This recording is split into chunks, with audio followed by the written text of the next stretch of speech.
नमस्कार. APJ अब्दुल कलाम आपले अग्निपंख या आत्मचरित्रामध्ये लिहितात, लहानशा गावामध्ये पुस्तक म्हणजे एक दुर्मिळ गोष्ट होती. STR माणिकन नावाचे राष्ट्रभक्त, देशभक्त त्यांच्याकडे राहत होते आणि त्यांनी त्यांना पुस्तक वाचनासाठी प्रोत्साहित केलं. APJ अब्दुल कलाम त्यानंतर जे मिळेल ते वाचत गेले. वाचनाच्या आवडीनं STR माणिकन यांच्या घराकडे कायमच त्यांचे पावलं धाव घेत गेले. अब्दुल कलाम त्यातूनच वाचत गेले.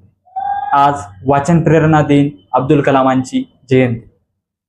अब्दुल कलाम अग्निपंखमध्ये लिहितात, आपली सामाजिक, आर्थिक आणि भावनिक परिस्थिती आसपासची जी काही असते त्यावर माणसाचं व्यक्तिमत्व विकसन अवलंबून असतं. सामाजिक परिस्थितीमध्ये ते लिहिताना सांगतात, माझ्या सभोवची सामाजिक परिस्थिती कशी होती? सद्भावनेची होती, एकतेची होती, सर्वधर्म समावेशकतेची होती. हे सर्व गोष्टी अब्दुल कलामांच्या अग्निपंखमधील विविध प्रसंगांवरून दिसून येतात. याही पलीकडे जात वयाने मोठा असलेला आपला मित्र मार्गदर्शक त्यांना नेहमी सांगत होता, आपला आशावादी विचार हा नेहमीच आपल्याला आयुष्याच्या वाटेवर चांगल्या गोष्टीकडे घेऊन जाईल. हाच विचार त्यांना गाव सोडल्यानंतर, घरापासून दूर शिक्षणासाठी गेल्यानंतर त्यांना तारला. या विचारातून ते तरत गेले. अशा पद्धतीचे विचारवंत विचार असणारे मित्र त्यांच्या सोबतीला होते. आणि इतक्यापुरतं ते मर्यादित राहिले नाही.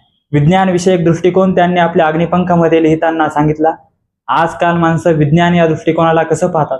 विज्ञानाच्या वाचनातून, विज्ञानाच्या शिक्षणातून माणूस हा श्रद्धेपासून, देवापासून दूर जातो. पण अब्दुल कलाम म्हणतात, हे असे का होतं? हे असं लोक आरोप करतात, पण असं का होतं हे मला समजत नाही.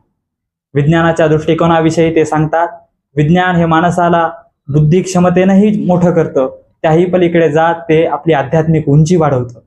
आणि इतक्या गोष्ट मर्यादित न राहता ते स्वतःमधील आपलं स्वत्व जाणून घेण्याची क्षमता कोण देतं? तर ते विज्ञान देतं. हा विज्ञानवादी विचार APJ अब्दुल कलामांच्या पुस्तकातून, आत्मचरित्रातून येतो.